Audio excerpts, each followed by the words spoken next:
good evening to this lecture of Kenny Schachter. We're extremely happy to have him here. Quick to me, my name is Eugster. I run Eugster Belgrade with the team, now Tamara. And I'm an art fabricator. I produce sculptures since almost 30 years for various artists. And one thing what makes this so extremely cool is to, from time to time, meet extraordinary people, which is extremely interesting to talk to and to hear, learn, know more. And he was an artist who we showed, Tobias Spichtig, who showed here. I work as well, or we work with my team in the workshop.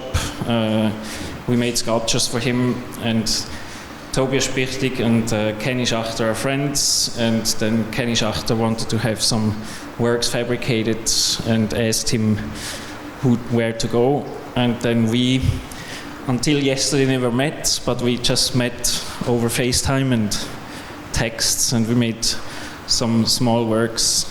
And then he pretty soon said, I would like to see a workshop, I would like to see the gallery. I hear you have a gallery, and he offered to squeeze Belgrade into his other schedule, and we are super happy that he's here. And yes, and so nice to meet him. I picked him up yesterday from the airport, and since we had a schedule, and now he's here. I mean, I'd be way more interested in hearing what all of you have to say than what I've got to say. I just came from teaching for 2 days in Zurich, where I teach at the University of Zurich for over a decade. And because I used to live in London, I used to go back and forth. And now that I moved back to New York, good timing with the whole political situation in my country.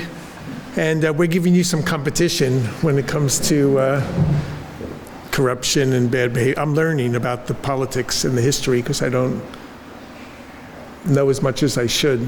I don't know too much about anything other than the small amount of things I know about. I'll shut this off so my kids don't bother us. But also, like, I've been involved in the art world for 35 years, and if you have any questions or you want to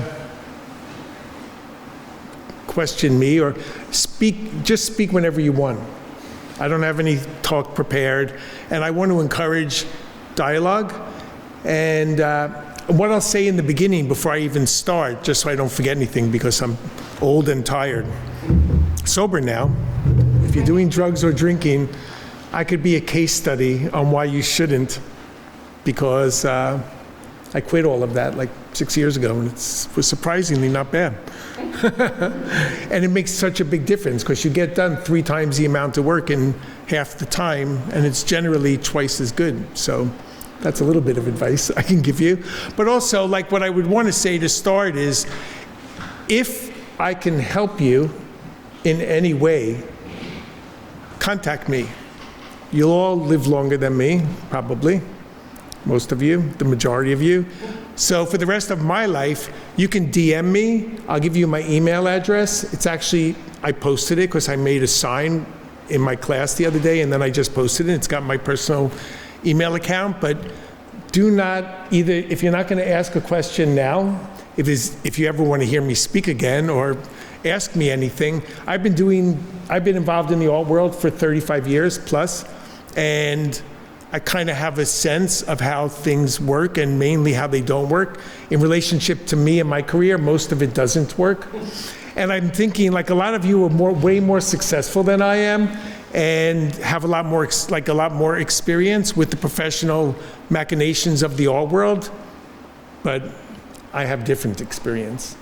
And the art world is such a, I mean, again, I'm not here to dissuade you from ever making art again for the rest of your lives, or to tell you horror stories and war stories, but it's so bizarre. I mean, at this point in my life, I'm 63, and I feel like I'm 12 because I'm not terribly mature, and I'm working on that. It's a work in progress. But like, the art world could be, it's such a disappointing, I'm self-taught completely. So just in a nutshell, like I'm making art for 30 years, or I made it since I was a kid, and I study philosophy. So I guess I'm gonna sort of like tell you the trajectory of what I've done. And again, any questions at any point, don't wait, and please don't be shy. Otherwise, just contact me, because I'm here to facilitate relationships and dialogue. I don't want to sit over there. I don't want to sit over here, actually, right now. I'd rather sit in there and hear your stories of how it is for you in your lives. And I've learned, I arrived like yesterday afternoon. I mean, I could weep because it's just been such a great experience, so touching. I'm learning so much. I don't know enough about history. I don't know enough about geography. I'm looking at maps. I mean, I did a project in Texas a few weeks ago where Donald Judd lived and created this extraordinary series of like foundations and bought 22 buildings in Marfa, Texas. And he created this utopia. And I thought, like, I've seen the stacks of his sculptures. I've seen the cubes. I know he was belligerent, which I could relate to, suing everybody and starting fights with everyone, which I like that.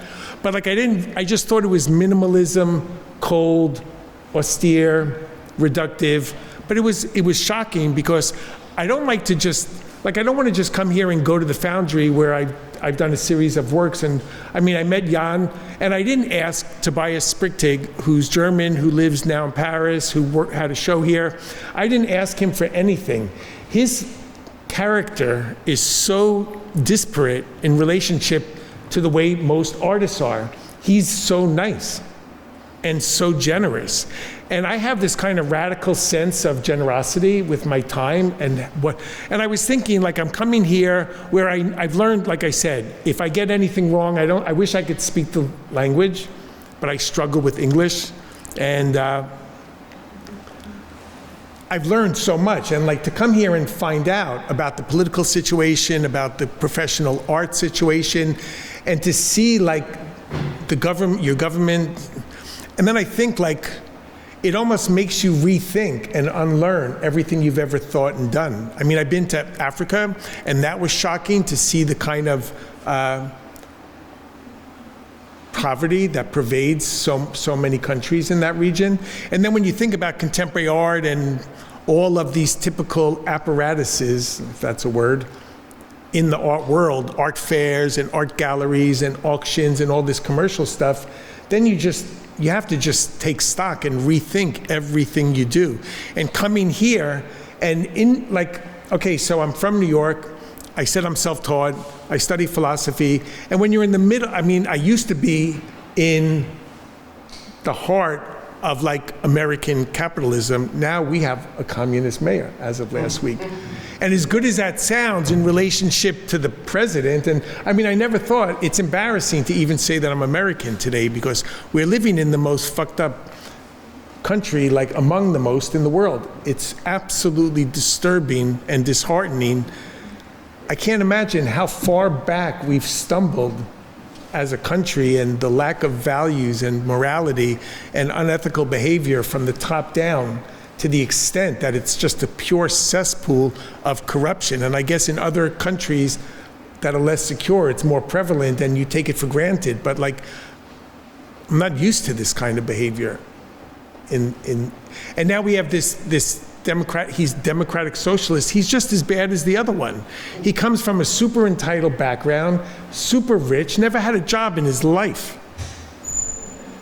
He was in a local politics in the assembly in New York, and he never went. Like, he never went to the meetings, he never went to the voted, and it's just smarmy, more duplicitousness, and in a way, like, I'm used to that in the art market and the art world, because I never went to art school. I studied philosophy, and then there was no job for undergraduate philosophy. I wanted to do something creative that I could make a life from, but I didn't even know art galleries existed until I was well into my 20s, because my mom died when I was very young. We had no galleries I was 20 miles outside of New York City, and I never went to museum till I was in university, and didn't even know that you could buy and sell art.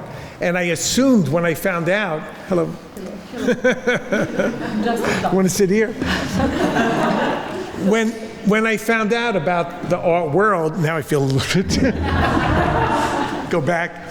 When I found out, I mean, I was so shocked that like the behavior, I assumed as a naive kind of ignorant person who was a kid, I assumed in the art world, it's a bit of like anarchy and nihilism, and everyone's drinking absinthe and hanging from the chandelier and having a good time. And because I basically spent the first 5+ years of my life work-wise figuring out what I didn't want to do for the rest of my life. I kind of defined myself through the negative of what I wasn't going to spend time doing. So I worked a load of different careers because after graduating with a philosophy degree, there was no job that I can take without a graduate degree. And then I thought I can get subsidized if I go to law school, although obviously that was never going to be something I would entertain, being a lawyer, but I wanted to hide from the marketplace until I can get a firmer note. I had no interest. My father was quite abusive. My mom passed away young. Now I never shut up because I had I stuttered, so I had like a speech impediment. I've had weight problems of being this and that and this and that and fat and skinny, and I just had a tough time like everybody has. And I just couldn't figure it out. But I was restless and I always say as artists, you have to compromise, but not capitulate, not surrender. And I love to give people hope and inspiration, even though I could be cynical. But again, like I feel with my writing, I don't know if you're aware of like some of the writing I do, no one in the art world does what I do, mainly because no one's stupid enough to do it in the sabotaging way that I do. But again, like it's this kind of ruthless truth-telling, because no one in the art world tells the truth about anything, not from the top, not to the bottom. How'd you do in this Basel art? I sold this painting for 20 million at this art. No, you didn't.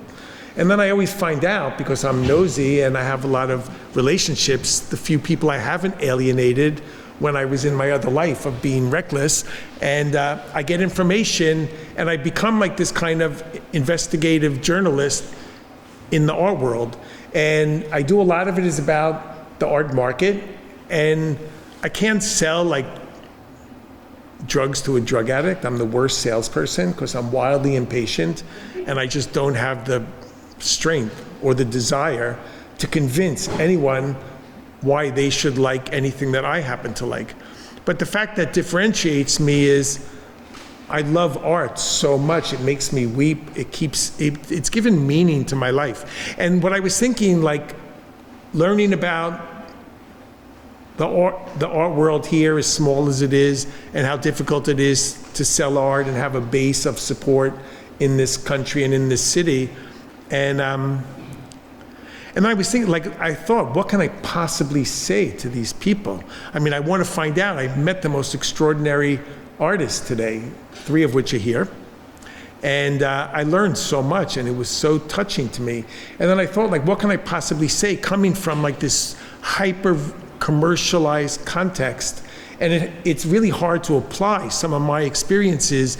I lived in London for 15 years, living in New York City my whole life, and how, like, what could I possibly have to say, and how could I relate to artists that are in a place where there's no support system whatsoever? The fact is, like, the people in New York are so judgmental, especially when it comes to someone like me who's so outspoken, and I just get relentlessly criticized, oftentimes by people that don't even know me and know nothing about me. And then I was thinking, what are some of the similarities about how I've structured my life and my career in relationship to the artists I've met, Jan, and what's going on here? And I've only been here for 1.5 days, so I admit my ignorance more than I usually admit it. Well, I always admit it, but now it's even worse. But a lot of the things I could relate to, because the 3 things I spend the majority of my time doing in my life are writing. I take half the salary to write for ArtNet, so no one has to pay for it, because I think I'm writing to be read, not to make money for some horrible company. That's like the worst aspect of nepotism, ArtNet. It's like the biggest platform for art information, and it's the worst. It's a horrible company. And between us and 6 cameras and a giant microphone in my face. But like, I like to give I feel like I'm stealing information from, and I put the fear of God into like the Gagosians and the Hauser and Wirths and the Davids Werners and all these companies, because the thing I really, really hate, whether it's in the politics in this country, the politics in America right now, I hate hypocrisy and disingenuousness. And I just don't understand, why can't people be more basically generous and helpful with their time and their relationships with people, and more collaborative? I mean, I don't mean to sound corny and a cliche, but like, it gives me great joy to facilitate opportunities for other people. Send me your art. Don't be shy. Like, DM me. My kids will tell you how much I overshare and spend too much time on Instagram. And like, that's it's so sad, because one of the things I wanted to discuss was like, when you're like, people call me every day. Yesterday 5 times. Today already 3 times. How can because I was giving a lecture and I saw there was someone speaking before me, and then I spoke. And I turned around and there was a piece of paper, a big pad on an easel, and it said Larry Gagosian and Hauser and Wirth and David's Werner and all, Pace and all the, and I thought, like, what kind of fucking teacher was he? What was he teaching you? This is not what you're here, this is so ridiculous. And then I just gave my email and said, like, don't believe anything I'm about to tell you. I just posted that and then gave my personal email, because it's like, people call me every day and say, should I move to New York? I live in Kentucky. Should I move to New York so I can get a foothold into the... I'm like, I live in New York and I can't get proper gallery representation. What makes you think? If you go to... There's 1,000 galleries, like in New York City. There may even be more. Maybe there's 846. But there's somewhere around between 750 and 1,250 galleries of contemporary art, and there's still no opportunities, and they still want nothing to do with you. And because things have been so difficult economically in the creative space there's been like a recession in the more established commercial art market for the last 3 years, and art galleries haven't changed in 200 years. And I was so shocked when I finally got my foot into the door of the art world. It was such a dramatic disappointment, and I just could not believe that it's the most So I went to law school. Obviously, I was never going to be a lawyer. I mean, I'm like a walking malpractice as it stands in the art world. And I went, and I sort of stopped going after the first year, but I made a commitment to go. I got money to go, and I thought, I'm compelled to finish. So I took a series of jobs, like full-time jobs, but I took the exams. I took the exam afterward, and I went, but I never went to class. And I taught myself law. And that, once I found out about the art world, which I had no idea about, then I had this kind of military training for the head and the wherewithal to apply myself. And during law school, I worked part-time as a legal writer. That's how I learned to write. I worked on the floor of the stock exchange, and I was adding and subtracting with my fingers, and that was a disaster. And went to work for a fashion company, and you could see that wasn't going to work too well, because I dressed for comfort, and I like your pants, because I wear the same pants every day, made a few artworks about it. So that was it. I was like Willie Loman in Death of a Salesman. I went and handed out my resume to 50 companies in this area that has all these fashion companies, and then I was carrying, and it was a tie company that hired me as a salesperson, and I would travel along the East Coast of America with these gigantic suitcases in this big car, bring a joint or two to like, and then I have the worst sense of direction, so I would get lost, and every time I would see a sign with an airplane, I would just leave and run away, and it was a disaster.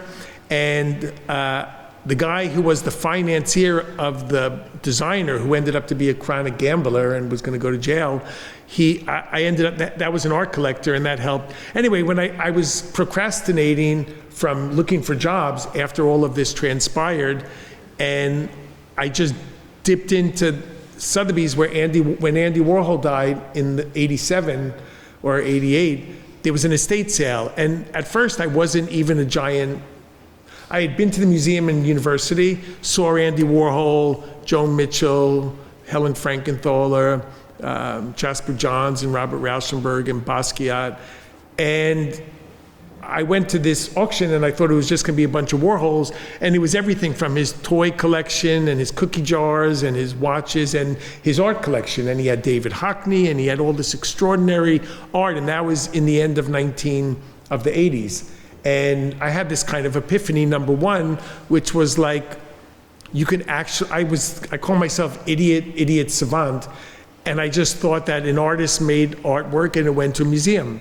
And that was the first time I ever saw that you could actually buy an artwork, even though it's so hard to sell one. But you could buy art and live with it. And I had somehow managed to pass the legal exam and took a part-time job as a legal writer for a law firm.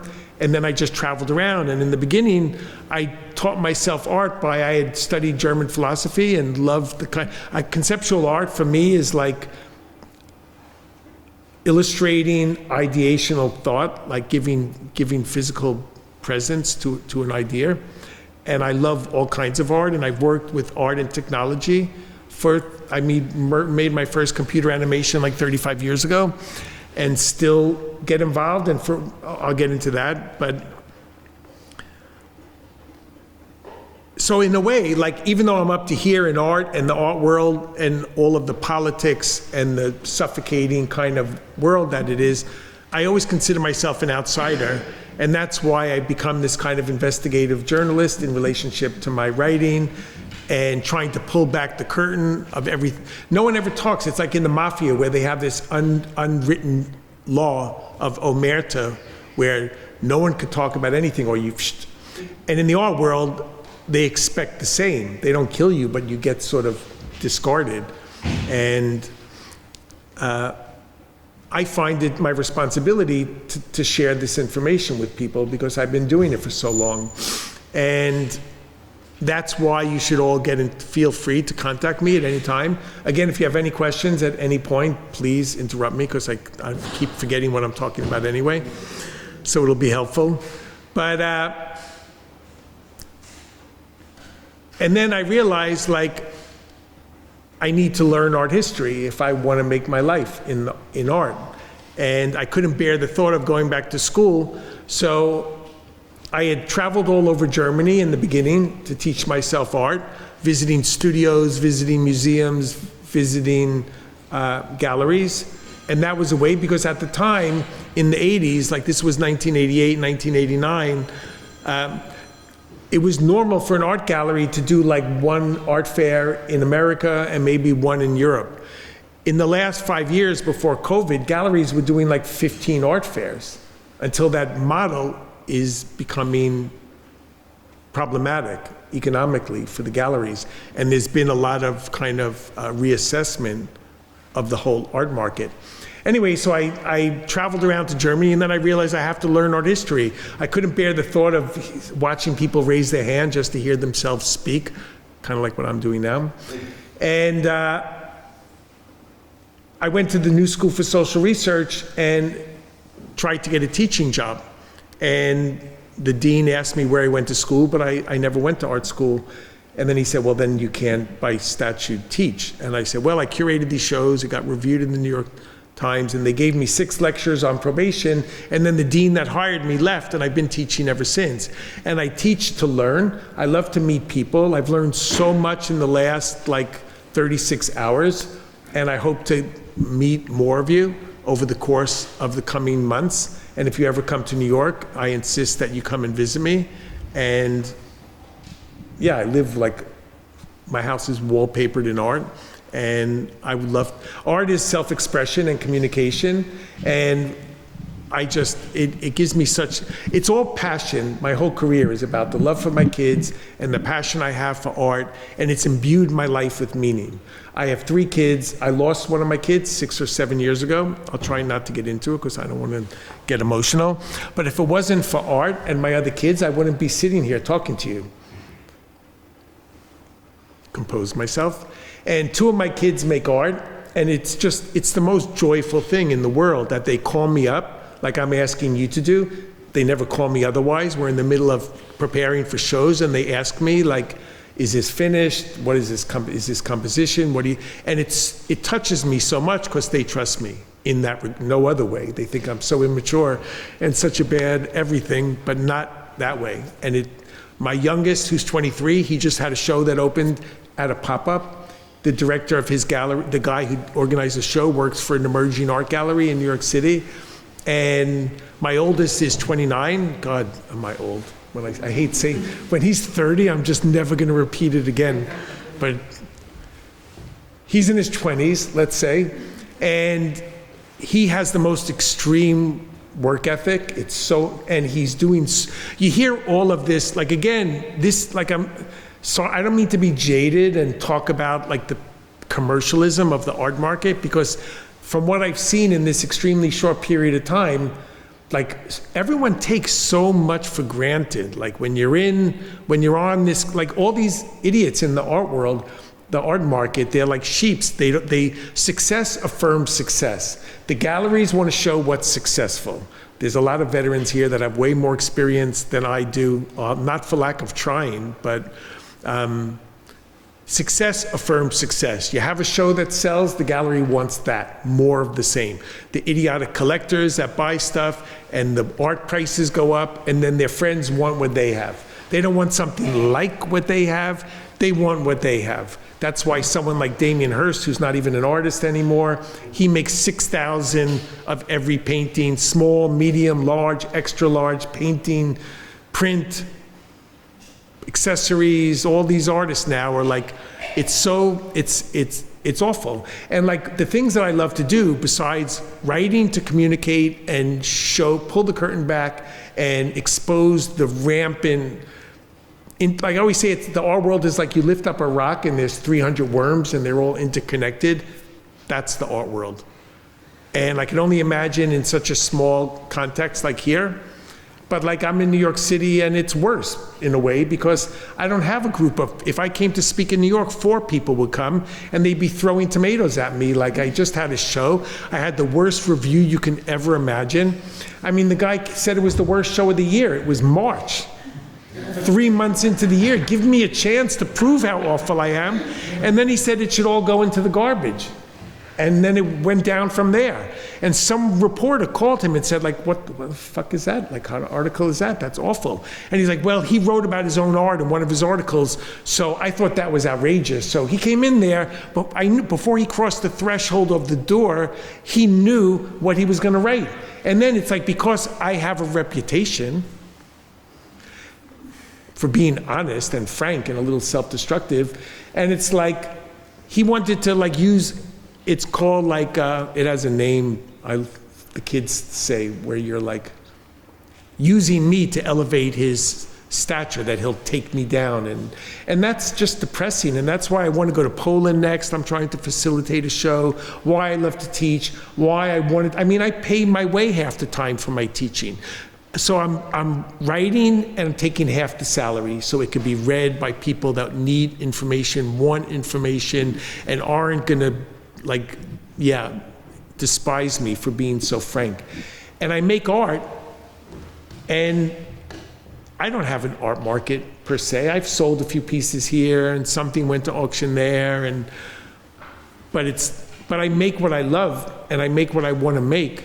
And I always find a way around it. So I always encourage artists, like, back to the whole gallery system, like even in a place like Los Angeles or London or Paris, or you read about all these things, you see all these auctions and all these stories and all these fairs, but it's like the gallery, the paradigm of art into the commercial stream of commerce, it hasn't changed in 200 years, and it just doesn't work. It only works for those that it works for. If you're selling art, then you get a gallery. If you're in a gallery and it's not going well from 2 shows later, then you're out. and you don't have the gallery anymore, and then you're starting over. And sometimes when you're young, you get exploited and speculated and flipped, and then you're 29 or 32 and your prices go up into this, and then next thing you know, they go down to here, and then what do? And it's like, no one, the art market always talks about like young people don't want to collect art anymore. The collectors are dying of these old white people, like old white men that constitute the majority of the market. The model of the art world is like the British insurance company from the 18th century, Lloyd's of London, two guys sitting around a table over a drink and shaking hands on a deal, and that's it. And it's like they talk about innovation, they talk about nurturing new audiences and giving lip service to all of these things. They don't want new audiences, they recoil from change. They don't cultivate they don't want to spend the time to nurture new relationships, to speak to people, to encourage people, to instill hope in people. That's just not, the art market is not interested in that. They sell to the same people, and then they complain that the children of their collectors don't feel the same about art, don't want to buy the same things, or why should they? You never want to do what your parents do anyway. I mean, why would they become clients of yours? Why not find new people? And what's amazing and what's so heartening is like my oldest kid works very, very, very, very hard, is very serious, and he's done so extraordinarily well. And he's selling to his peers, he's friends with a wide swath of disparate people, and he's found support. And it's gradually and incrementally progressing in a way that and sometimes older established people that have been patronizing the art world will collect his work, and just as more often than not, it's his friends and other people finding new audiences because they're taking the time to communicate, to speak to other audiences. And anyway, so I started curating shows, and I started teaching to learn. I bought the art history book, read 3 chapters of the undergraduate art history book, drank a big beer to get my courage up so I wouldn't start stuttering again. And then I would teach those 3 chapters, and then I would start over and read the next 3 chapters, have the next beer, and then start again. And that's how I continue to learn. I've never given the same lecture twice. I didn't know what I was going to say. I was pretty intimidated the whole day. And I gave 8 hours of lectures on Friday and Saturday in Switzerland. I got off the plane, I slept 2.5 hours, the woman next to me was snoring like mad, and I put these giant headphones on and I could barely sleep, and then I have breakfast and go right to the school and speak for 4.5 hours, and it's just pure passion, and it fuels me, and it gives me such energy, and it makes up for my lack of preparation and intelligence. But like in the end, Tobias, who was mentioned before, he was supposed to come teach the second day, and then he canceled because he didn't feel well, and I had to get up and start over making another preparation for more talking. And I don't know how you poor people have to listen to me after all of that. But anyway, so I started studying art. I'm still teaching now. I've taught at Harvard, Yale, University of Zurich. I'm a professor. I've written this dumb column about the art market for 30-something years. I've written for MIT. I'm not just someone who's looking at the horrible cesspool of the art market. There's an American artist who died of AIDS in 1988 called Paul Thek, T-H-E-K. And if you don't know him, I strongly suggest you look him up because he died, he had a big show in the 60s. Are you asking a question? Oh, yay. No, please. I'd like to bring you back to your story about people collecting artwork. About what? For collectors. Yeah. That's one thing. Another one is relation between artist, gallery, and market. So first, we're mentioning always the one who is really buying because it like it. But what about the one who is buying as a business, as an investment? That's the dumbest business model that exists. But we have a case that in 2009 when Swiss banks had to give to open the data about their clients. All right. They started to advise their clients to buy the artworks, sure, especially contemporary art, so on that way to hide the money. So what I want to say, there is always you have the art lovers for buying the artwork, Sure. but then you have the one who is using No, look, the investment. I mean, I sell my work sometimes to this collector who's an art dealer, and he speculates and he flips, and I don't care what you do, just be frank about it. And look, Richard Prince is this very famous American artist who is most known for like appropriation. So he rephotographs advertisements in the beginning, and then he made these screenshots of Instagram posts, and it was like he was really kind of late to success. He has a show that just opened in New York at Gagosian. He's 76 years old, and he never really had success until he was in his late 40s and early 50s. And I went to his studio once, and he told me he never sold a show out in his career until he was like 67 and made these paintings from other people's Instagram accounts. And he would add his own comments on it and then photograph it and have it silk screened. And he got sued. He's always getting sued. But he famously tells people that ask him advice about being an artist, and he's like, you want to be an artist? Don't. And he's trying to be facetious, and it's stupid. But then I would say to people, like, you want to collect art? Don't. If you're looking to do it, because if you want to stick it in a warehouse in a Freeport, then you're just like, you're fooling yourself. Sure, there are people like Larry Gagosian or some famous dealing families that speculate in art. You could I make a living in art, but more often than not, I'm selling things at a loss just to get some dough so I could live from one time to the other. And you can make money if you're just thinking about money 24 hours a day. If that's the life you want to lead, maybe I got into a little argument with this brilliant German artist called Rosemary Trockel 35 years ago. We've since become friends. Like many people I fight with, we end up becoming friends because I'm always expressing myself. But she said the world is small and the art world is minuscule.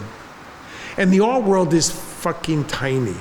The art market, okay, it went from like the most financially expansive it ever was like $65 billion in 1 year, and then it tanked to like 50 something, whatever it is. No one tells the truth, so you're never gonna know anyway. Whatever they're reporting is rife with dishonesty. And anyway, so all of these people in the last 3 or 4 years that were speculating on young art that was going from $15,000, $10,000 to $500,000 in a matter of years, well, then it precipitously tanks. And then so if you want to play this game like musical chairs and speculate in the work of artists that historically haven't been canonized yet, you're fooling yourself. If you don't want to live with the art, I've been to someone's home that has like 150 Picasso paintings. They don't live with a single work of art, a few like drawings on paper in their house. It's all in a warehouse, in an art. If that's what you want to do, I'm very laissez-faire. I think everyone should do whatever they want as long as they're not hurting anyone or generally breaking the law. I mean, a little bit breaking the law is fine, but going to jail would be really miserable. I had a friend in the art world, and I was buying all the art I loved, then going broke every other 10 minutes, and he would sell the art, and I made a lot of money for 5 minutes until he ended up stealing $86 million in his late 20s, and he went to jail for 3 years and stole all my money. But I had been successful with him before that. You could look it up online. I wrote a big article about it, and there's a documentary on the BBC. His name is Inigo Philbrick. And it's like he was stealing from all of these wealthy finance people, including like the Prince of Saudi Arabia. That was kind of cool. But like he stole from me, and that was less cool. And a lot of other people. And I had no idea what he was up to. And then there's another dealer from London who just went out of business, who I also knew because it's such a small world, and he stole from artists. And then I made this artwork, and it said, steal from rich people, you go to jail. Steal from artists, you go to dinner at like some fancy restaurant. Like I said, I made a steal from rich people, go to jail. Steal from artists, go to Cipriani, which is some pretentious, overpriced hotel and whatever. Anyway,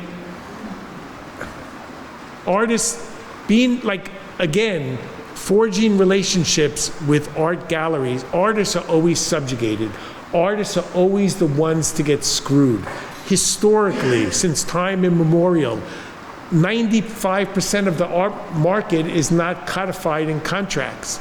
There's no, half the time that I have a relationship with a gallery, we don't even have consignment agreements. It's not even a shaking of the hand.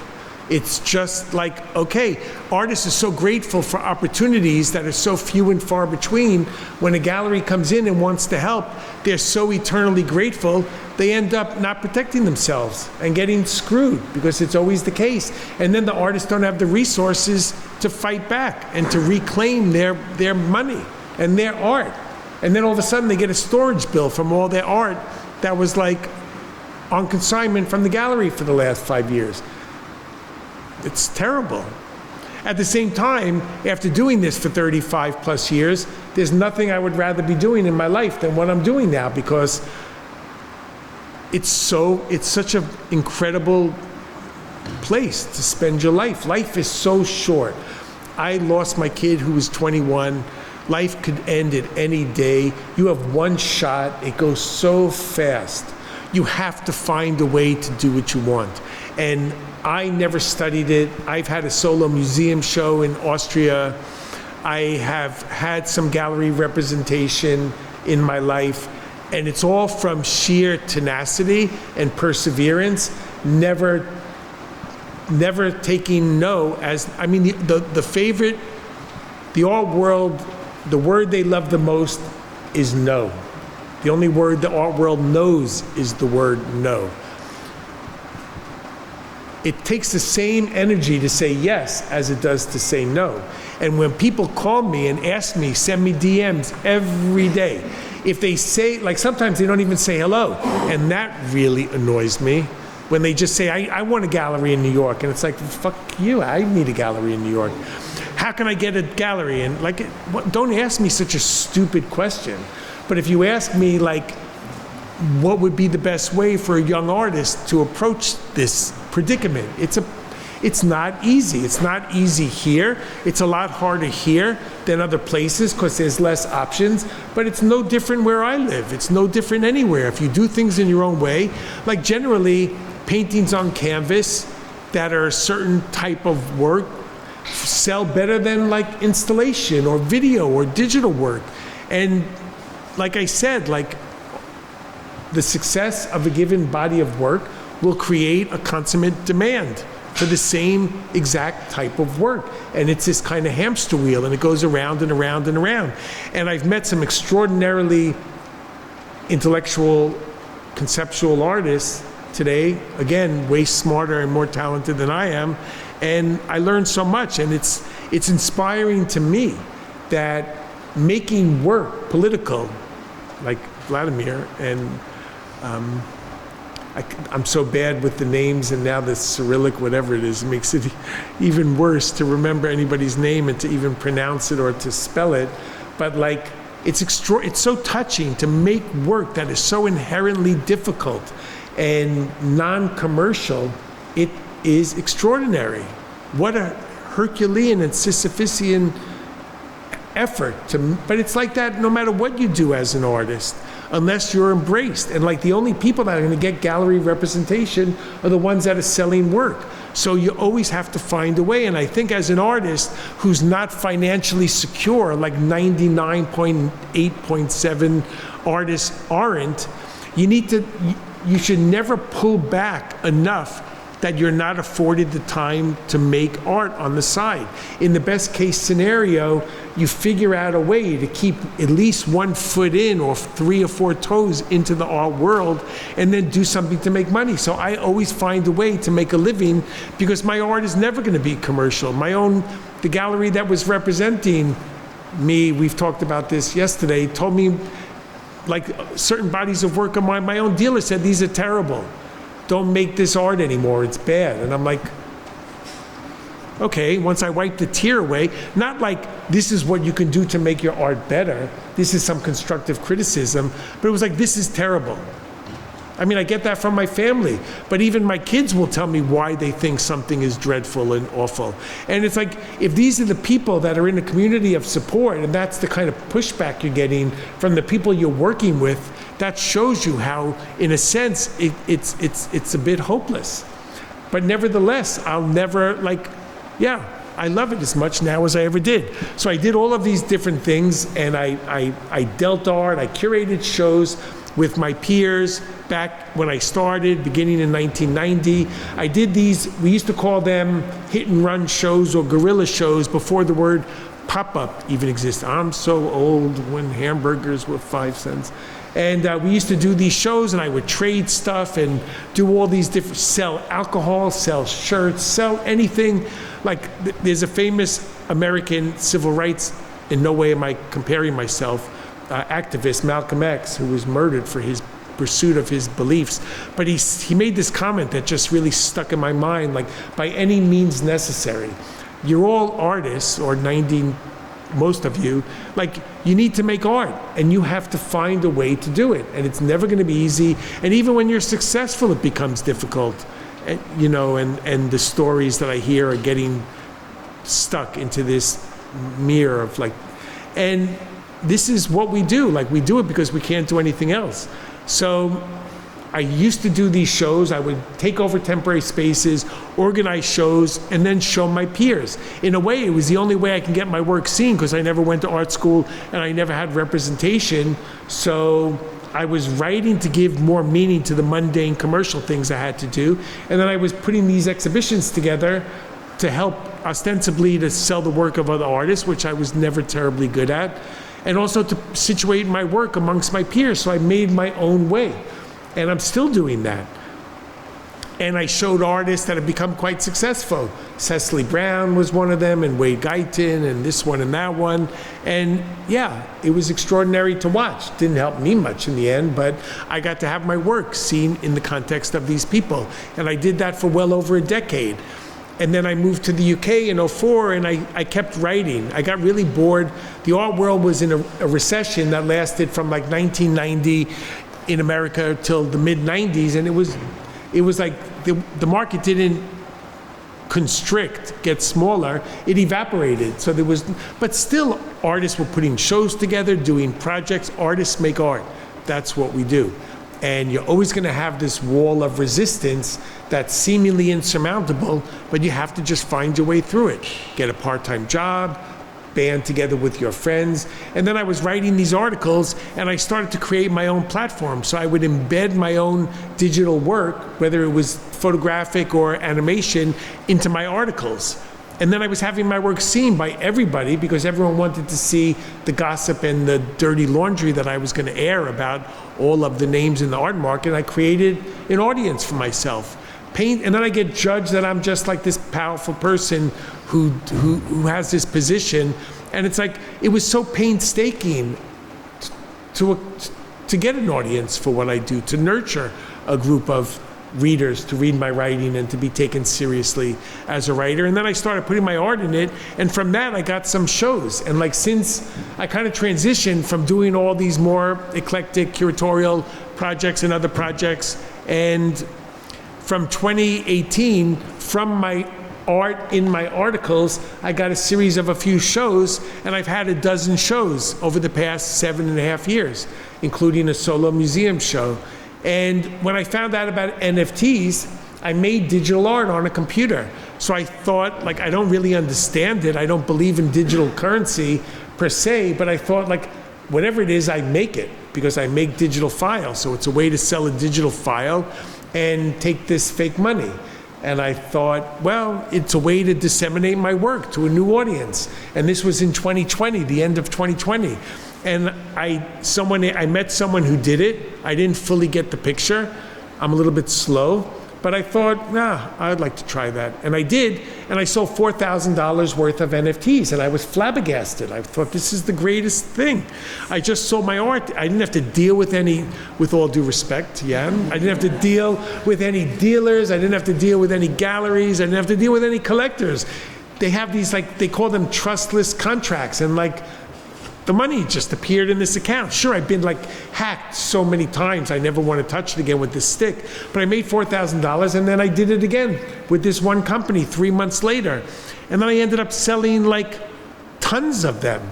And I was sitting there with I couldn't even believe it. I made like substantially more money than that. And I'm the only one that got involved with this horrific thing, which people say the art world is unregulated. That couldn't be further from the truth. I mean, there was a study by this brilliant writer called Georgina Adam, a British writer who's written books about the art market, museums, galleries, and she did a study where there's like 150 plus laws that apply to every given art transaction. Rules of fraud and misrepresentation and warranty and authenticity. But the crypto world is the worst. And people say like AI is going to destroy civilization or technology is the worst thing known to man and woman. Let me tell you something, humans are a hell of a lot worse than any AI. And I've never met a dishonest computer. It's all the disgusting, primally greedy people that are behind them and politicians that are destroying the fabric of our societies. And I think that art today is more important than ever before in history. Artists are the only people that like do things for the intent is so, the essence of art is extraordinary. It brings people together.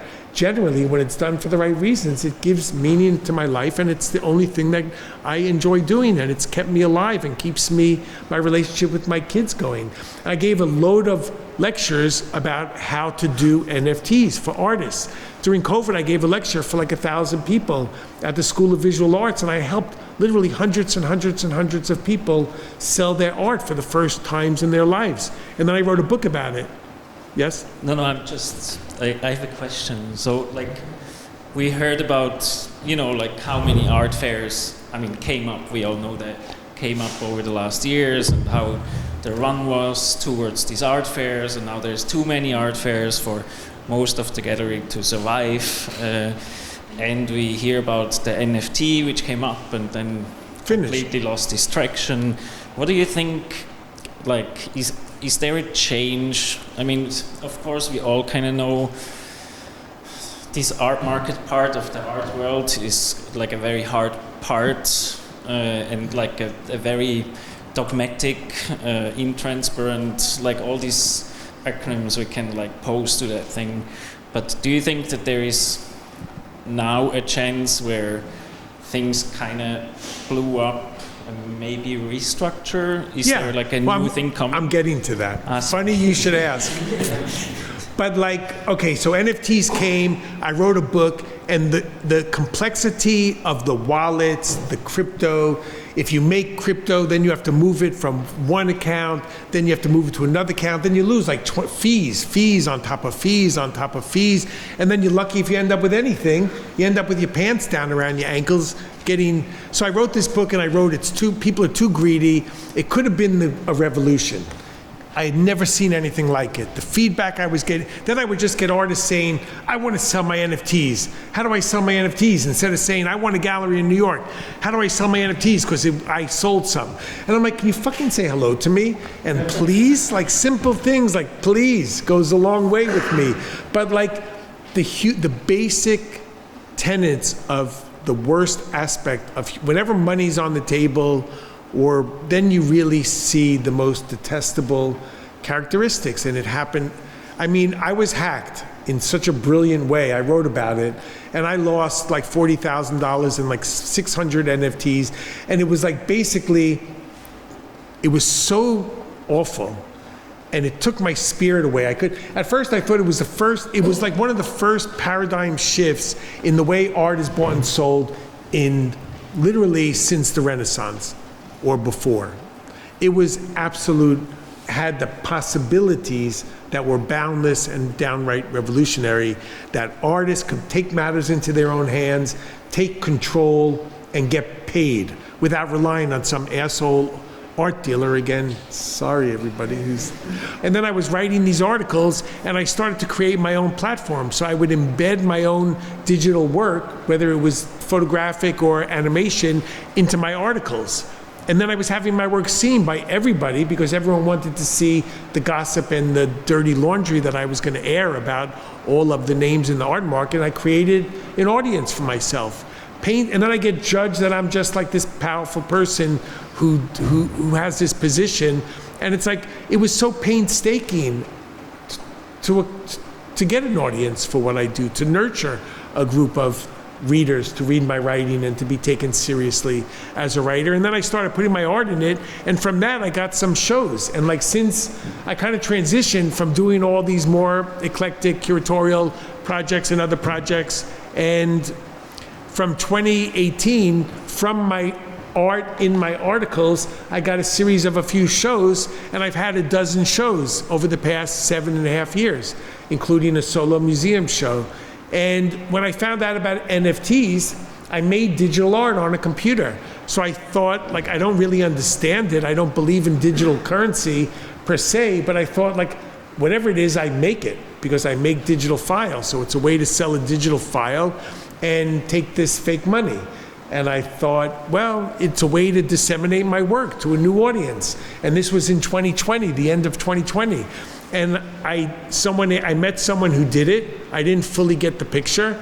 I'm a little bit slow, but I thought, I'd like to try that. And I did, and I sold $4,000 worth of NFTs, and I was flabbergasted. I thought, this is the greatest thing. I just sold my art. I didn't have to deal with any, with all due respect, I didn't have to deal with any dealers. I didn't have to deal with any galleries. I didn't have to deal with any collectors. They have these, like, they call them trustless contracts, and like, the money just appeared in this account. Sure, I've been like hacked so many times, I never want to touch it again with this stick. But I made $4,000, and then I did it again with this one company 3 months later. And then I ended up selling like tons of them. And I was like sitting there like I couldn't even believe it. I made like substantially more money than that. And I'm the only one that got involved with this horrific thing, which people say the art world is unregulated. That couldn't be further from the truth. I mean, there was a study by this brilliant writer called Georgina Adam, a British writer who's written books about the art market, museums, galleries, and she did a study where there's like 150 plus laws that apply to every given art transaction. Rules of fraud and misrepresentation and warranty and authenticity. But the crypto world is the worst. And people say like AI is going to destroy civilization, or technology is the worst thing known to man and woman. Let me tell you something, humans are a hell of a lot worse than any AI. And I've never met a dishonest computer. It's all the disgusting, primally greedy people that are behind them, and politicians that are destroying the fabric of our societies. And I think that art today is more important than ever before in history. Artists are the only people that like do things for the intent is so, the essence of art is extraordinary. It brings people together. Generally, when it's done for the right reasons, it gives meaning to my life, and it's the only thing that I enjoy doing, and it's kept me alive and keeps my relationship with my kids going.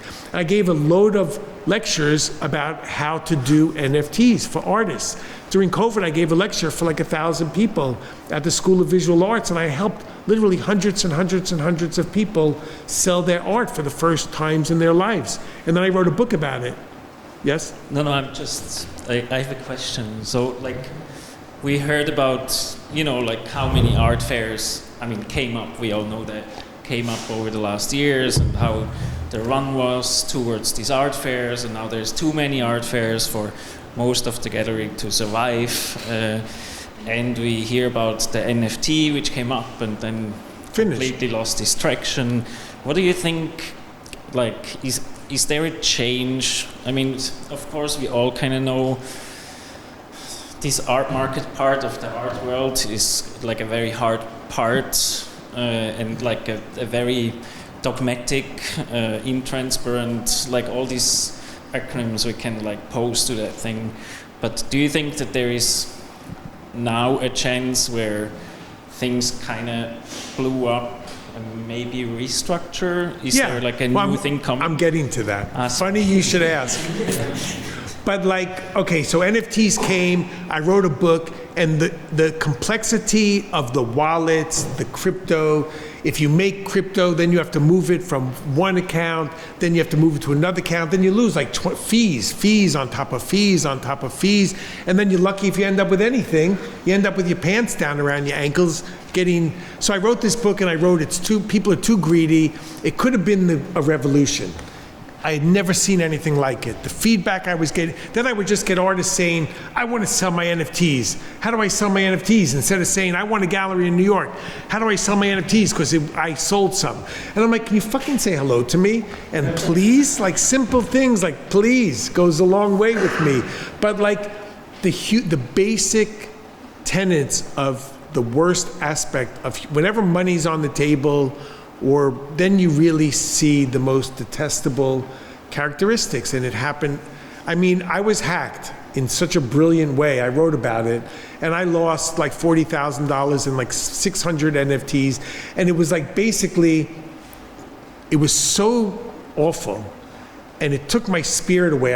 At first I thought it was like one of the first paradigm shifts in the way art is bought and sold in literally since the Renaissance or before.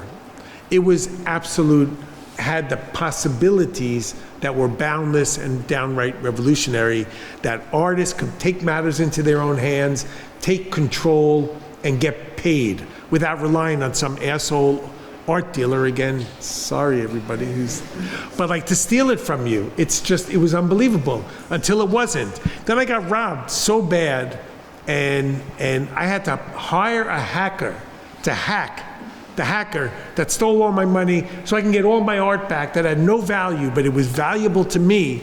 And I found I had to go to 3 or 4 different people to find someone that had the wherewithal that they can like snipe into this wallet of mine where I lost all my art and get it back, because I just want. Now I had kept some earnings in what's called cold storage. So if you ever get involved, again, contact me and I'll give you some advice. Like, you have to keep it what's called cold storage offline. So whatever art I have, the money I did make, and I kept the majority of what I didn't spend on my expenses. I'm scared to even touch it. I don't even want to. I'd have to, like, if I ever wanted to cash the money out, which sooner or later I'm going to have to, I'd have to like move it into an exchange. I'm scared to move it to the exchange because then I'm exposing myself to get robbed again. And then I'd have to move it from that exchange and move it from crypto to fiat currency and then move it to my checking account. And then you lose 20% of it. And then, like, if you lose your password because you're just careless, and I am very careless, and I'm breaking art all the time, and come to my house, you'll see I live with it, wallpaper, my whole life is wallpapered in art. And every day it moves me, it touches me, I look at it, I touch it, I pick it up and shift it around. And they've done all of these studies now at various clinics and hospitals. Living with art, making art, thinking about art actually has medicinal qualities of reducing anxiety and depression, and I need all of the help I can get emotionally. And art really makes your life richer and healthier in a way by just being around this stuff, because it comes from such a special place. Humans are distinct as a species by making art. No other species makes art, and it's been around since it's come off the wall of the cave and been coveted since. There have been all these regimes pulling the levers of power, control, and money, from the church and the aristocracy to just oligarchs and rich people. And yet you have to find your way in it, because I could not be more passionate. And you see, like, I haven't slept in days, and I'm wildly enthusiastic, and I'm so grateful to be here. Thank you so much for listening and for not falling asleep yet. Give me more time and I will put you into a deep REM sleep. But like, who the hell am I? I never took an art class in my life until I was teaching. I've already met people that are way more talented than I could ever hope to be, that know more than me and have better execution of what they do know. And I'm so utterly happy. And I don't believe in luck. You make your own fortune in life. You have to just not take no for an answer, not listen to me, not listen to your peers. You have to, like I said, make your way and don't settle, because before you know it, you're going to be my age, and if you're not doing what you want to do, how you want to do it, you're really going to have a lot of regrets in your life.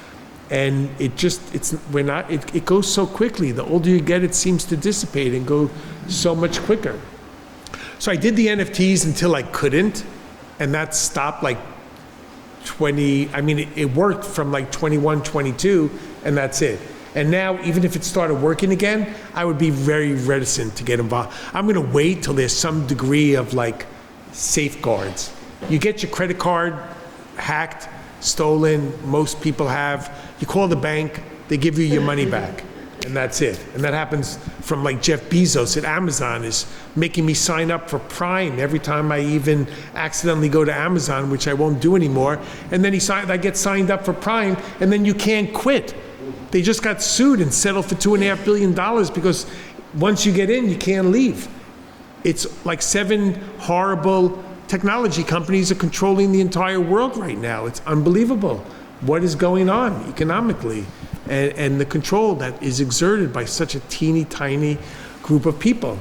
And anyway, I was on a plane recently, and the plane almost crashed when I was going to curate this show in London in the very last day of May, and we were going to have to now the president shut down the government for his own greedy, stupid, idiotic, grotesque reasons, and now none of the people that are bringing the planes into land get paid. So there's a website called like Airline Misery, and it tells you how many hundreds and hundreds and hundreds of flights are being canceled and delayed because there's no air traffic controllers. And I'm in this plane, and they're like, we're going to crash. First they're like, we're going to we have to go back, like an hour and a half into a flight to go from New York to the UK. Then I'm like, okay. And then they're like, we may not make it back to the original airport. We may have to land somewhere else. And then I'm like, okay. Then like we may have to make a crash landing. And I'm like, that is not okay. And then they're like, you have to grab your ankles and assume the crash position. So I saw I had Wi-Fi, I picked up the phone, and I called my kid, and I said, my crypto password is under my desk in my office. And he's like, why are you telling me this? You're on a plane. I'm like, just to be careful. He's like, it doesn't sound like it. Next thing you know, all the stewards and the stewardesses are screaming, brace. They started screaming in unison at the same time. Brace, brace, brace. That was more disturbing than the thought of crashing. Hearing them chant, brace, brace. I got a recording off another passenger and made a song about it to humiliate my children a little more than I've done already. But you lose the password yourself and then you can't get your crypto anymore. So it's like, it was a possibility that could have been. I don't dismiss it entirely because I fundamentally believe in the blockchain and crypto as a stupid, idiotic, reductive form of dishonest money has come back in spades. But the art, it really could have been hopeful, and it really could have helped hundreds and hundreds of thousands of artists, but it was ruined and soiled. And Instagram was another thing. Instagram was a new model for communicating. It used to be that people would call me up and say, how can I get a gallery in the art world? How can I get a foothold into the commercial gallery system? And I would just say, like, they would write me this heartfelt, beautiful letter, and I would just say, move to New York. And I wasn't trying to be brusque or curt or more of an asshole than I am. And I would just say there was no other way to be geographically in close proximity to where the centers were. And then all of a sudden there's this system, social media, where you could be in contact, and it blurred all of these geographic impediments and separations. You could be I work with artists from Africa, from Nigeria, from Asia, from all over the world in my curatorial work that I met online. And I met like this one collector from Greece. His name is Dakis Ioannou. He has a museum in Athens. And again, my kids are always saying, like, I was in the hospital, I had terrible back surgery, and I saw one of my kids took a picture when I was like, I have lack of sleep, so I'm going to hedge myself for what I'm about to say, but I was like crapping myself in my hospital bed, and I see my kid holding his phone up, and I'm like, tell me you didn't just take a picture of me, please. And then he's like, I'll delete it. I'm like, you didn't delete it, it's just in your garbage file. So I'm like, let me see the picture. I thought, I can get some empathy if I'm posting a picture. I'm laying in bed, my butt looked sticking out a little bit, I'll just post it. And my kids are like, I'm gonna complain to Instagram that it's against community standards. They were so mortified. But like, I met Djordje Ozbolt. He was 80 years old. He came to my house, he bought one of my sculptures. He came bounding up the stairs where I live, and we did an NFT together. He was in his 80s. Besides tenacity and perseverance as an artist, where you have to pull yourself up by the bootstraps and do it yourself. Don't look for a gallery, don't look for help, just express yourself, make the art you have to make, and find a way to support it, no matter what you do. Selling it, if you have something sellable, great. If you're compelled to make art that's more conceptual, more political, more digital, more whatever, don't make the art you don't want to make for some asshole to buy. You have to just make it. But besides the tenacity, the perseverance, and the pure doggedness of just doing, is you have to put yourself out there and take risks and humiliate yourself and fail all the time. And what was I going to say? Something else. I'm losing my mind. But never give. Oh, thank you. So it's like curiosity. I love children and animals. Children come in without, people come to see, I don't want to do a show in New York City anymore. People come with these self-fulfilling prophecy. They're so judgmental. Children come in with this, sometimes they say horrible things to people, because whatever goes through their mind, they'll express it. I do the same thing because I'm not terribly mature, and I do it in my writing, and I do it in the art world, and a lot of people think I'm detestable. Some of you might already be thinking that, but at the same time, they appreciate the fact that I'm the only one. I'm not the only one because I'm so smart or clever or anything else. I'm the only one because I don't care. Because I'm old. I collected loads of art during the course of my career, and I made money from dealing art with this criminal who went to jail. You should read the story or watch the BBC documentary, Inigo Philbrick. And I worked with some of the artists that I derived the most satisfaction, the most absolute, what I gleaned, what I learned from people like Paul Thek. I never knew him, but Vito Acconci was this extraordinary conceptual artist, American. He had enormous success. He's in every contemporary art museum across the planet, and he died penniless, destitute. He was like masturbating under the floor at Ileana Sonnabend's gallery, this brilliant woman in the 70s. And I thought, wow, if you could do that and make art, then maybe I found my calling. I like to do that, and that's art, if you want it to be conceptually. And he went on to do like performance and photography and video and sculpture, and he ended up making public art, design, and architecture.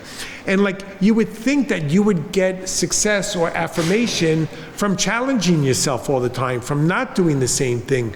You would think that as an artist, they don't want you to do the same thing all the time, but that's what gets rewarded. It's so unfortunate. And the artists that constantly explore, and curiosity is so important in life. You can't lose your sense of discovery and having an open mind. Djordje Ozbolt, in his 80s, made an NFT with me. I mean, at that point, the market collapsed, and we made like $1,600, and he wanted his share of the money, even though he's loaded. And he bought a sculpture from me, and he put it in his house, and it was extraordinary. But now Instagram, which created so many opportunities for so many people, and to this day, it's like having a bio or a resume accessible and available 24 hours a day across the globe. However, the same greed that's destroyed most everything else on this planet, which, again, if the planet is still here in 25 years from now, I'll be dead, but I will be surprised, because I just don't like what I see these days. It is so sad. Now we have a communist mayor. He's not even like hopeful communist mayor. He's another greedy, celebrity-seeking. I mean, it's just like he comes from a very wealthy family. He's entitled. And I just find why can't we have a politician to inspire us, to hold out hope, to help people? Nobody wants to do that. But yet still, within my pursuit of art, my teaching, my relationships with people, I find amazing people. Just today, yesterday, people that changed my life and instill me with satisfaction and hope. I did the show, Keep Hope Alive, in Austria, and I had a friend who was a collector, and he had a racehorse that never even finished a race, and the horse was called Keep Hope Alive. And yet the horse kept racing, and he never put the horse down, or whatever they do with horses. Like, they put artists down. You don't sell your art, they put you down. They try to quash you and pigeonhole you. The art world is always compartmentalizing you, pigeonholing you. I mean, I sound like the worst scourge that you're never going to want to look at art again, yet make it. But like, I love it. I love it so much. I love sitting here. I wish you would ask some more questions, because I'm just dancing in circles. But now, like, Instagram is ruined. Every single thing, when you open up your Instagram account, is ad, suggested. I don't want suggestions. I don't want ads. If I want ads, I'll turn on the television. It's just all ads. And now the greed of Mark Zuckerberg and his stupid company has ruined that whole platform. They're just trying to bleed it and squeeze all the value. They build this goodwill, and it's engineered to addict you. Every aspect of these platforms, Twitter, Instagram, they're created for greed, to facilitate addiction. Yes? Sorry. It's good if you do it with sensitivity, I guess. I remember. How could you forget? Hello. Hello. Should I leave? No. I have one question. We talked also about geography, yes, that you traveled a lot, you worked with different artists and maybe emerging ones. Talking about artists and how they may possess themselves on the art map. Yes. I heard one opinion recently that it's important for example, for artist statement to sell. It's more important today to say more about geography, like where you are based as an artist or where you are from. It's more important than like your timeline. Interesting. Yes, what do you think about that? That's so funny, because I was teaching a studio practice class at the School of Visual Art, and the artists, they had to make an artist statement. And I just said to the class, I'm like, no one reads artist statements. And I was like, don't bother. You're wasting your time. And then like the head of the department was like, they have to make, that's their year assignment at the year end. And I was telling them, don't bother, because no one's gonna read it. And then my kids sending me his artist statement, and I'm like, people have the attention span of a flea, of a little mosquito. And our attention spans are being like physiologically engineered to get smaller by the second, and we're all death scrolling all day long. I heard this term, which is so funny. There's a bone deterioration disease called scoliosis. And someone made this reference, which I wish I had made, called scroliosis, because everyone's walking down the street, getting hit by a car and falling off the cliff, taking selfies, going to museums like this. Look at the fucking art, listen to the concert, listen to the music, live your life without this buffer separating you from the world around you. Read, look, think. Artist statement, you know, I don't think you have to live anywhere near any major city. I don't think you have to talk about where you're from and what the political context is. You have to find a way to communicate and express. So when it comes to Instagram, I still use it. I'm addicted. I can't get out now. I have to go to rehab. But like, I use it. I've discovered so many artists and created. There was an artist, I saw these paintings, they ended up on my feed.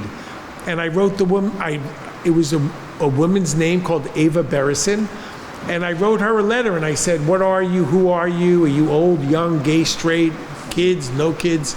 What's your history? Like, I'm more interested in the biography of the individual, not where you're from on a map, not where you put the flag in geographically. I want to know where you went to school, what your parents did, what your childhood was like, why are you making art, and what are you trying to say? And this woman just wrote, I thought she was like 25, whatever. She was 63. She was Hungarian. She lived in Vienna for the last 20 years and hadn't had a show for 15 years. I fell in love with the work. I bought a couple of paintings for like $500, and I put her into various shows I was curating and started posting it.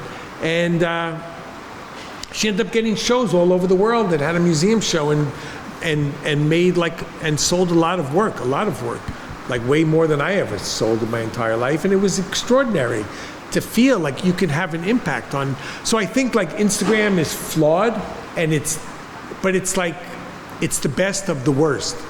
So you have to use it.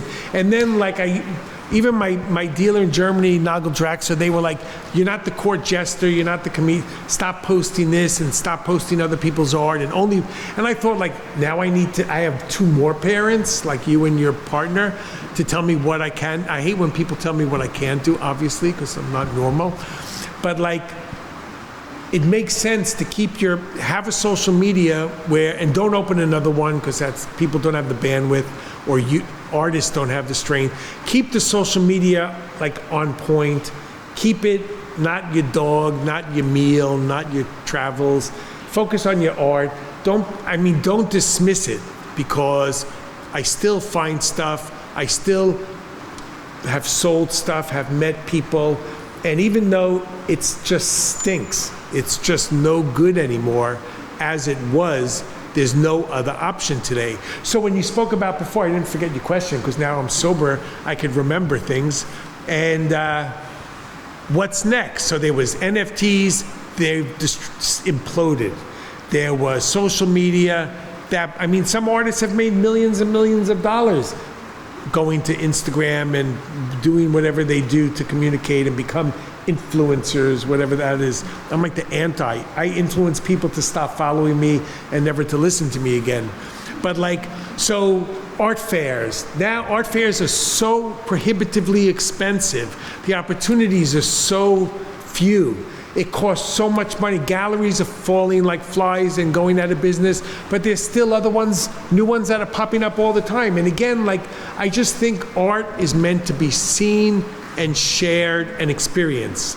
So what's next? So like, I had a kid, I met this kid who was working for a friend's gallery, and she said he's brilliant, young guy. He was all covered in tattoos, and I thought he was really cool, and I really got along with him. And I kept inviting him to come to my house to see my art, see my collection, which I always have to like sell piecemeal to make a living. And he never came over for like 2 years. And then finally he quit, and he was opening his own gallery. And I'm like, why didn't you come over to my house for 2 years? What an asshole you are. And he said like the woman he worked for, the gallery, I hope she's not gonna watch this, wouldn't let him like come to my house. She wanted to control him. Everything in economics, they have a theory called zero-sum game. And a zero-sum game is that one person advances at the expense of another person, direct and measurable. And that's the way the art world works. Everyone is so cagey. The art dealer wouldn't let her sales assistant come to my house because he thought we would make a relationship outside of the context of her gallery.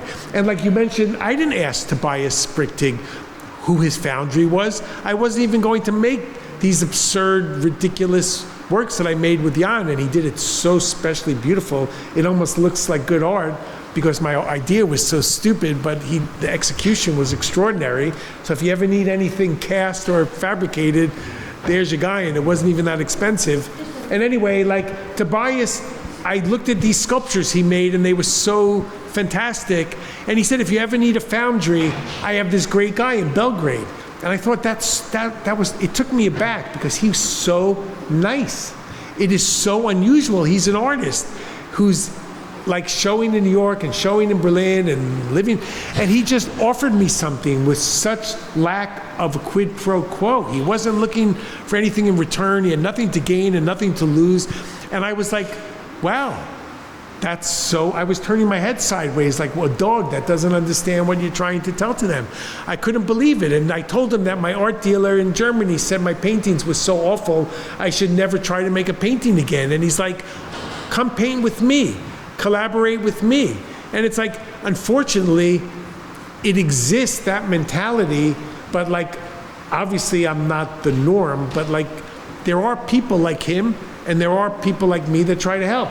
So this guy, Alex, came to my house after 2 years of me trying to get him to visit, and he's a young kid, and he loved this artwork that I had made. And I said, take it. You can have it. I wasn't looking for anything in return. I didn't know what kind of gallery he was going to have. He looked a bit like, I didn't know what he was going to do or how he was going to do it or if he was going to succeed or not. I couldn't care less. He loved my art, and I was so grateful he liked my art. People come to my house, they're artists or they're young or they just don't have the wherewithal to buy something, and I'll give it to them if I can afford to, if it's not like a major thing or cost me any. And I gave it to him because he liked it and I liked him.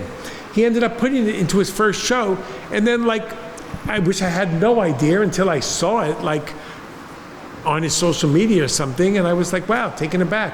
What a great gesture. And I had no expectations. And then I had coffee with him just 3-4 weeks ago, and I wasn't looking for anything. I went to his show and I loved his spirit, his energy. His intent was so nice and such a relief from all the other crap that I've experienced in my life, in my career. And then he said, do you want to do a one-person show? I mean, I'll start crying again. I was like, really? And he wanted to show this work I made 30 years ago. And I hate to go backwards, but it was amazing. I can't believe it. And now he's offered to give me a show in New York. Of course, God knows what's going to be said and written about it, because it'll be hated. I'm hated because I'm honest, and that people just don't know how to process such behavior. It just freaks people out, and they just don't like me because they assume that I'm this or I'm that, but I'm not. I'm just a human being who cares about art, who cares about coming here.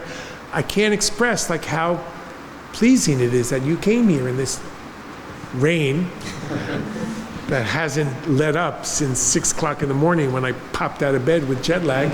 And it's just really extraordinary. And again, thank you for asking all these questions. And if you want help, ask me for help. And if I can help, send me your art. Anyone who's sitting here who makes art, send me a link to your Instagram. Send me your art. Send me a website. Send me a PDF. Send me whatever you want and say, I came to your talk, I survived. Can I show you this? Yes, I'll shut up long enough to let you ask me a question. It's completely fine. I mean, since we're talking about Instagram, nobody is denying that it's a huge democratizing force in the world.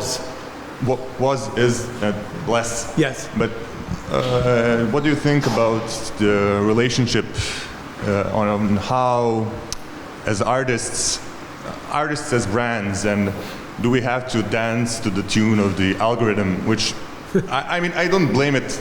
That's algorithm, so beautifully phrased. We are also the algorithm. It's a two-way street, but did it amplify the problem? For me, it's a problem. It's a sore of an artist as brands. No, that's a really I hate when people say that's a good question. What a fucking arrogant thing to say. That's really interesting, and thank you for asking that question. But I make, nothing I've ever made looks anything like what I made before, ever. And it's if you look at the artists that are making shit tons of money, they're brands. Look at this, it used to be that an artist gets famous and then they make a scarf from Hermes or whatever. Or now you have someone like Kaws, K-A-W-S, that artist, who was an interesting graffiti artist, and his art is so awful.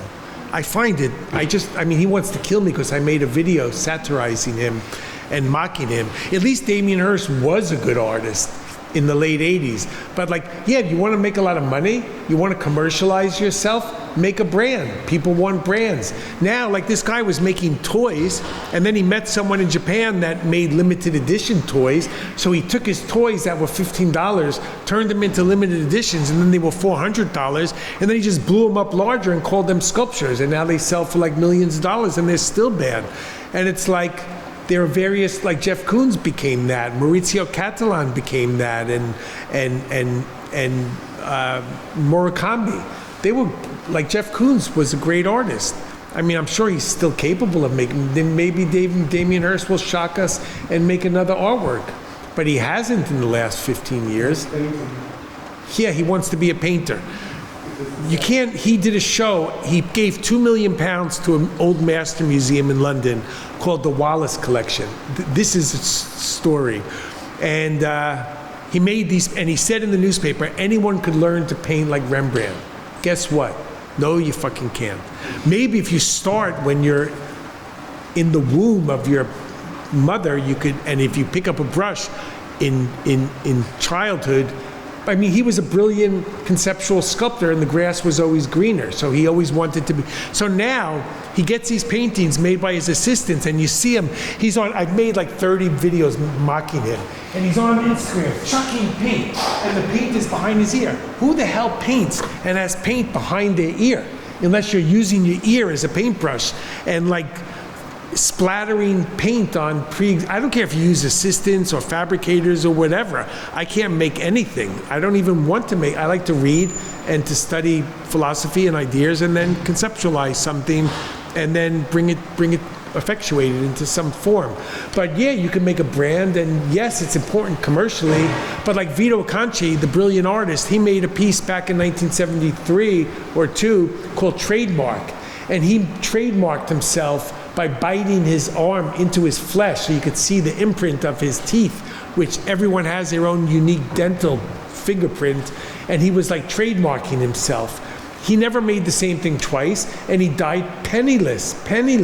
He didn't have a bathroom until he was like 70-something. And Paul Thek was showing at biennials and institutions all over the world, but then he moved from America. He had a show at Pace Gallery in 1964, and it was hugely successful, and he made these works. You have to see them to believe them. They're the most seductive and repulsive thing you've ever seen at the same time, both. And they're like chunks of flesh in these very minimalistic vitrines, and then it's like created from wax and pigment and plastic, and it looks like you cut your body open and are showing your liver in a vitrine.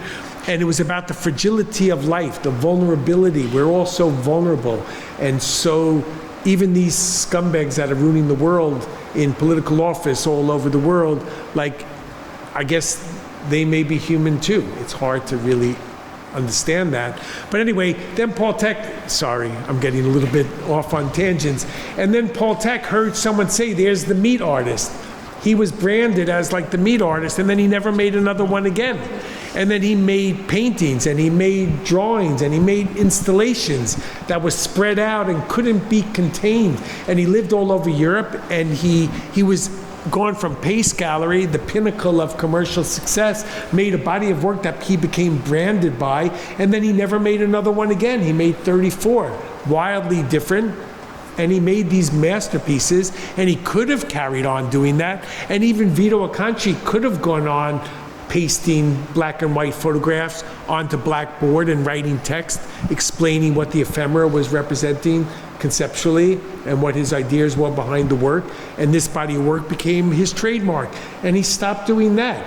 They died poor. Paul Thek died working in a supermarket in his 50s before he died of AIDS, when there was no treatment for AIDS at that time. So do you have to make a brand? I mean, you have to make the work that you need to make for the reasons you need to make it. And if it's going to be wildly different, and if it's going to frequently change, and if it's not going to be readily identifiable as by you in a commercial setting, then you're going to have to find a way around it, because people will use it as a way to dismiss you, not to take you seriously, or not to collect you. You build a body of collectors, and the successful artists are the ones that are successful. And the artists that are brilliant but struggle or do challenging work that's uncontainable, that's not on canvas, that's not on bronze, and even artists making paintings are suffering all the time. At the same time, like you asked this question, like what's next? Now that Instagram is half finished, now that NFTs are in the toilet bowl, what's going to be next? Now that art fairs are not working anymore for galleries, young galleries can't afford the art fairs, can't afford it could cost anywhere from like $50,000 for a shitty booth in like an emerging art fair, and then insurance and hotels and transport. The costs are, and then you sell like nothing, or you sell something to someone you sold something before, or I mean, half the people that are doing these fairs are not even meeting any new collectors anymore because they've been through this dance so many different times.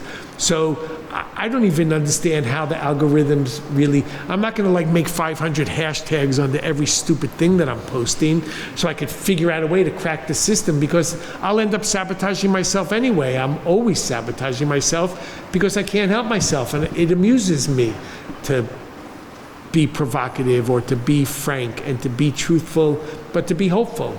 So I'm not sure, I'm sure if you're clever enough, you could find a way to crack that system, but I don't know. Don't ask me how to do it because I just don't know. And like what's next is like, Jan is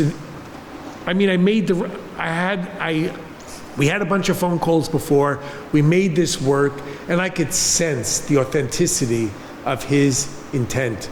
Was such a nice guy, was so encouraging, having a gallery. And I think the model of someone is like how you're doing it. You have a business, you have a foundry, you make money making sculptures for artists. And that affords you the opportunity, is this a commercially viable enterprise? Of course, we make tons of money. With all due respect, I mean, I've made incredible discoveries all day long today. I'm going to be in touch with all these people that I've met, whether you like it or not, and some of you that I've already met before, and anyone who bothers to get in touch. And if I say come to my house, I'll give you 5 books. I'll give you an artwork if you want it. If you come to my house, I will bring you into my house and give you his, I mean, if the guy comes in to fix the pipe and he's like, what the fuck, this is so interesting, I'll spend an hour taking him or her around the house, because I just appreciate enthusiastic people that care, that want to talk about it, that don't just want to know how much, what's in it for me. I mean, that's not, I could have done a million things. I could have been a horrible lawyer instead of a horrible artist. I could have done that. I could have had an easier life. I don't want complacency. I don't want to have it easy. I love to stumble. I love to make a fool of myself. I've done so over the past hour or whatever it is, a bit longer. Because no one listens to me and my family, whenever there's a group of people in a room, I'll never let you go. I may just stay here. But anyway, like, I'm grateful. I really am heartfelt grateful for your time and your attention. And when I say I'm not looking for anything from any single person in this room, but I will give you whatever limited things I have to offer, because having lost a child, having been through hell, if I can give something back, it makes me feel good. And this makes me feel good, and I'm grateful. So I'm not going to keep going on. Lord knows I could. But what's next? You have to find your own way. Questions or comments? Christina? Make comments. Don't ask me questions, because then I'll have to answer. Okay, so hi. So first of all, since you just closed your, as I assume you did, I just wanted to say that I'm also thankful that you gave this lecture or just a talk, because one run-on sentence with no punctuation. Yeah, because all the time through the conversation, I actually felt that I could just start the conversation with you. I felt like I could freely talk to you. You felt my desperation. Because I don't know, you're so open, and I felt that I could talk to you about the things that I'm currently interested in, and actually you did pinpoint a lot of things that I've been thinking about lately. So yeah, I'm really grateful that Jan invited me actually to this, so that I got a chance to meet you. And also later, just a couple of moments before, when I wanted to say something, actually it was something anecdotal. It's a thing that I've learned today. It's a term second screen production, which is a thing that big studios like TV and film are being told to make. Yeah, exactly. Yeah, are being told to make content in the movies. The sentences and the dialogues that actors have are so reduced. Yeah, because people are usually now watching television and movies while still scrolling on the phone. So their attention span is limited, actually doubled. Christ. So they're literally dumbing us. We're doomed. Yeah, we're completely doomed. So the actor is saying what he's doing, or what he's going to do. Oh, because people aren't even looking. Yeah, they're like telling everything. What's it called? I got to write it. I'm going to steal your idea and write about it in my next article. What's it called? Second screen? Second screen production. I think that if I memorized it right, yeah, but it's quite scary actually to know that. Second screen, something else. Because yeah, but they it's think in terms because of like some brilliant person thinks they could use this kind of cynical mentality to capitalize more on the fleeting attention spans of people that have been dumbed down. That's on the theme of the scoliosis. That's when I wanted to add just. Yeah, and the second thing is about the art itself and art collecting itself. Because I've thought a lot about it, because I've sold just a couple of tiny like drawings and one painting, and now I'm always like, why do I even bother? Because I cannot live off of it. So I did have a couple of phases in thinking about it. And then when I try to look at it realistically, like downscale it to like regular people living in Serbia, for example, since you mentioned that you're just starting to get to know like our political situation and history. Like Serbia in general, Fascinating. Yeah, and when I downscale to that, I know that art, my art or like any others, be it a painting or a drawing, it's so low on the list of priorities. Like the last thing you're gonna buy is like a drawing or a print. Or, by me, even more so. Yeah, and that's the reality behind it, and it's so sad because now that I have like I don't have a studio anymore, so all my artwork is like in my house, and I have some artworks by my friends and colleagues and etc. And it's so sad because I think that art is supposed to be there. I mean, of course, it's supposed to be in galleries, but I think that art is getting so far away from the it's getting more and more far away from the like people. It's getting closer to something else, I don't know what. So it's quite sad that we do not have like more support. The artists, but also the people, the chance to like own something and to have it, because I mean the sole purpose of art is to communicate, right? It's just a form of thinking. So it's really sad, and I think that's like a real case. Yeah. But again, like, people still buy it. Of course. People will always buy it because it's human nature. My kids is selling it. My youngest kid had an opening, his first one at 23, and he sold a bunch of stuff that was very inexpensive, but he sold it to his friends primarily, to some of his friends' parents or whatever. He worked very, very, very hard. And again, you just can't give up the hope, because it gives meaning to your life and it's satisfying to you to make it. But also, like, I bought so much art because I'm so obsessive compulsive over the years. When I was moving from London to New York after 15 years in the UK, I had so much crap. Like, I call my art like junk, my collection, but it's junk that has great deal of meaning to me. But as like a joke, I decided to, like, I said to a friend who worked in an auction house who was more anarchistic than I was, and he's like, I said, let's do an online sale with all this stuff. I thought I was gonna be one of those people where everything just falls on my head and suffocates me to death, because I've accumulated so much stuff over the course of the last 3.5 decades, and working with artists and getting things accessibly and reasonably. And then at the times I had money, I mostly just blew it all on art. And then I decided to do this auction before COVID, having an online sale. Sorry if you've heard me tell this before, but like, having an online sale at an auction house was one step away from selling the contents of your drawers on like the street on a blanket.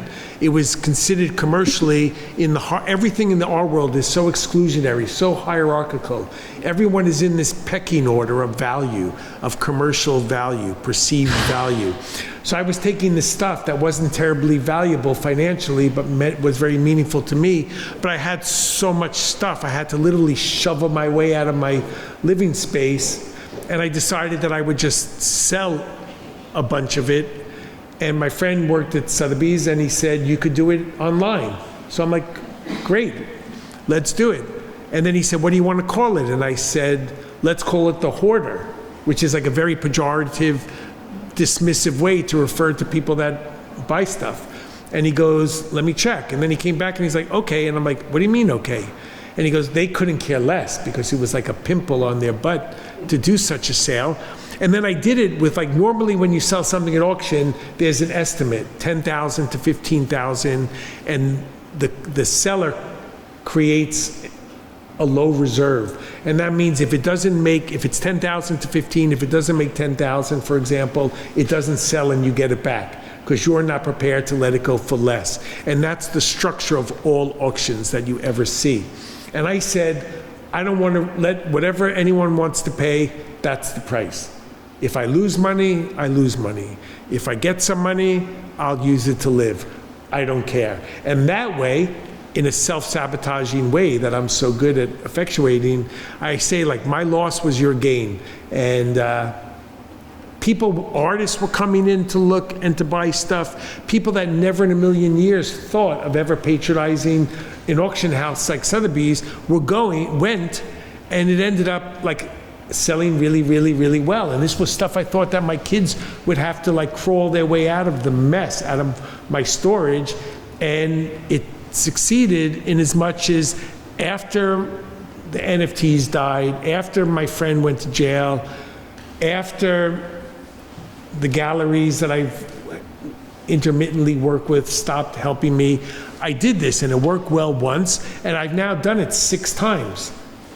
And in between ways of me making a living, this is now pretty much, I mean, I did it, I took a break for 1.5 years, and I just did it again in July, and I do it in my own fucked up kind of way to make it conceptual. Like, I consider this to be kind of like, I made an installation in a museum, and Joseph Beuys, the German conceptual artist, he said he started a university called Free International University, and he was also had a hand in the creation of the Green Party, which we need more than ever with all of these governments destroying the environment even more than it is already. And he said his teaching was his greatest artistic legacy. Because when I was teaching this class in Zurich, I tried to put forward to the students, like, I'm trying to offer you something. You're sitting here for all these hours. I want to be able to give you something so it's not just an act of futility and you're not just wasting your time. So I'm saying, if you need help, if you need guidance, I know all of the people and the actors, the mostly bad actors in the art world, and if you have a question about a gallery, if you have a question about a way forward, you can ask me and I'll try to help you, because I want to give you something in return for your generosity of time.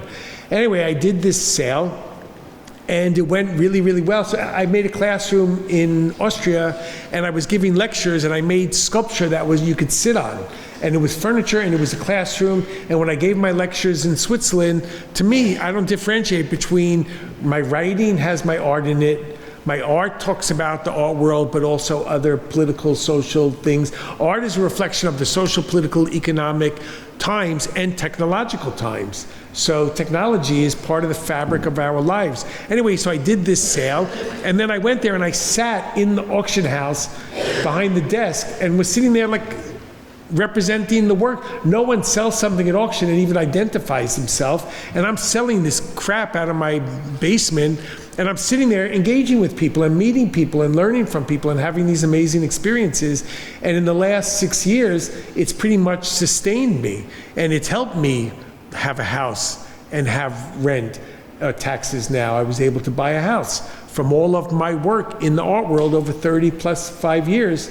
And again, like, you're here because you love art, you have the perseverance to survive this, those of you that have, and it's so worthwhile a pursuit. It's wonderful.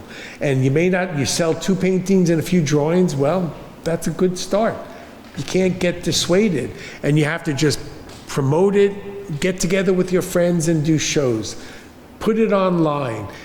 Any way you can expose your art to a public audience, then you do it, and you find a way to do it without relying on anyone, because people are very unreliable, and you really have to find a way to make it work on your terms, to satisfy your needs and desires in a way that you can get something gratifying from the experience and make it worthwhile.